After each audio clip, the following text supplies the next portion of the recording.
and the sales associate was, oh, it's fabulous, wonderful, wonderful.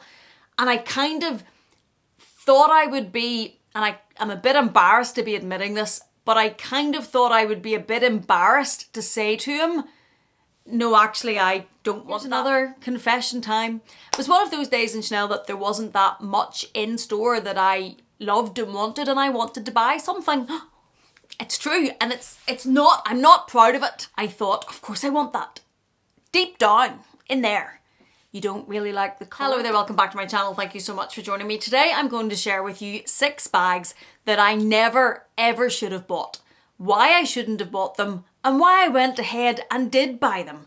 There are bags that we will buy that you only figure out whenever you bring them home that they're not going to work. There's something about them, you don't get on with them, you don't like the opening, you don't like how you get your things in and out, but they're things that you can only realise, or you can only figure that that bag doesn't work for you by having it in your collection and actually using it.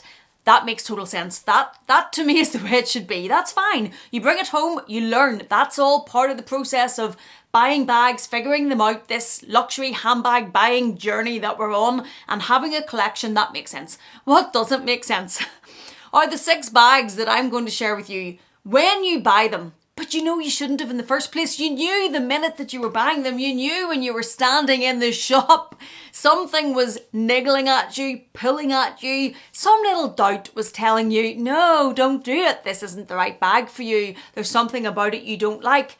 Don't buy this bag. But for some reason, you block out that sensible voice. Gut feeling never lets us down, but you block it out and you go ahead and buy the bag anyway. I talk to you about this in videos when I talk about luxury mistakes, luxury regrets, learning lessons. And one of the biggest lessons I say to learn, and that I learned the hard way, is to listen to that little niggling doubt. Because very rarely, if ever, do you have that little niggling doubt about a bag and then you bring it home and suddenly it's fabulous and you love it and you get along great. Doesn't happen really to me. Normally that little doubt was right in the first place. And the first bag that I never should have bought was my very first Chanel bag, and it was the Chanel boy bag. Now, the boy bag version that I had was in the old medium. It was a grey colour. It had a burgundy webbing along the edges of it. It had a top handle. It was a stunning, stunning version of this bag. And I remember going into Chanel in London, seeing it across the storeroom and going, oh, me likey that. And it was around about £3,300, I think, at the time.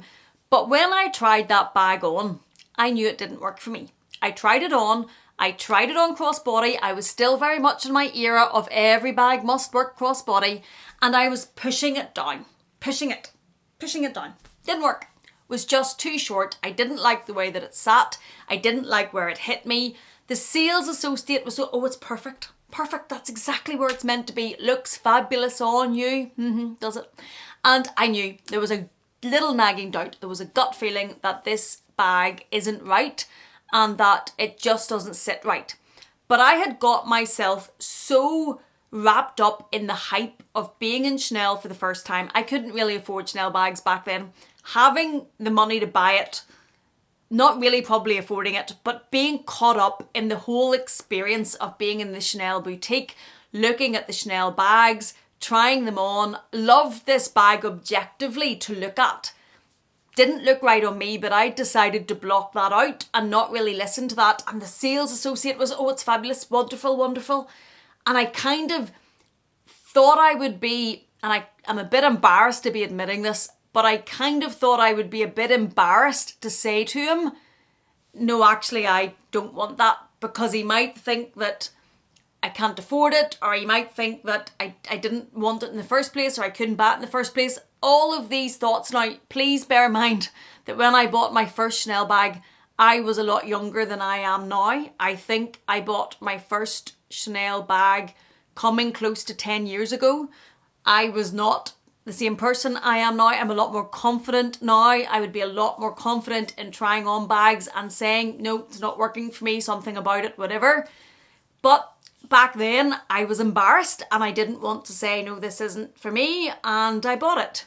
And I very rarely used it. I think I used that bag once or twice. It stayed in its dust bag. I did ultimately sell it to a lovely subscriber who had a very strong connection with the collection that bag was from, and she absolutely loved it. So it all worked out well in the end, and it was in pristine condition. But I shouldn't have bought it in the first place, and I didn't listen to my own self, and that is one of the biggest life lessons I've learned along the way. Bags and everything else. Listen to yourself, trust your gut feeling. Don't roll along with everybody else. I've done it so many times, rolled along with what other people think, thought I didn't know as well, and ultimately I should have listened to myself. Number 2, and this one is a little bit to admit, but it's true. The pink denim Chanel bag that Meredith now has and absolutely loves. So this is a happy story too. But I loved that bag to look at. Absolutely loved the pink denim. Loved it. And I bought it from a fabulous lady. And when I saw the bag, and the lady was putting no pressure on me, was saying, make sure this works for you. Make sure this is right size. Make sure you love this before you buy it. Was saying all the sensible things that I wasn't saying. But I loved it. I loved the pink denim. Loved it. But I knew deep down when I looked at this bag and tried it on that it was too big. I knew that I didn't really like the way it sat crossbody. I knew that it was just too big for me, and I bought it anyway because I loved it objectively, and I loved the colour and I loved the denim. And I wore it a couple of times and loved it to look at and tried to really keep loving it. But when I used it, I had to eventually admit to myself, I don't love using this bag. It's too big. It's too big crossbody. I don't like the way it sits. And it worked out fabulously because Meredith was on the search for that bag and she gives it a much better home than I do. But I knew deep down. But I decided I wanted it. That was the problem. I wanted it because I loved it objectively and I wanted to add it into my collection. I wanted to have it. Can't believe I'm admitting that, but it's true. I wanted to have it. Loved the look of it. But I knew I shouldn't have bought it. Number 3 is another happy story because it is also happily living with one of you guys who absolutely loves it and it's fabulous. But it is the Coral Chanel chain bag. I bought this bag because I loved the chain. That's the truth of it. I loved the chain. I thought it was a beautiful bag, but I really bought it because of the chain. And I remember standing in Dublin. It was my old SA's last day. It was an emotional day. I loved him. He was fabulous. I think I was caught up in the emotion of it being his last day. I loved the chain, but I had a little doubt about that bag. I did. I tell you how I know I had a doubt about that bag. I'm an impulsive shopper and I left that bag overnight. I left it and went back the next day. And that should have told me something. I knew deep down that I didn't love it enough, but I loved the chain. And I loved it because I loved the chain. And it was one of these days, here's another confession time. It was one of those days in Chanel that there wasn't that much in store that I loved and I wanted to buy something. It's true, and it's not, I'm not proud of it. It's not a great admission, but I wanted to buy something that day. I was on a high, I was shopping. I wanted to buy something in Chanel, and that's does not cover me in glory. I know that. But I wanted to bring home something from Chanel. It was his last day. I knew I loved that chain, but I knew I knew deep down, and I bought it anyway. Number 4 is the black denim loop bag from Louis Vuitton that I sold quickly after I bought it.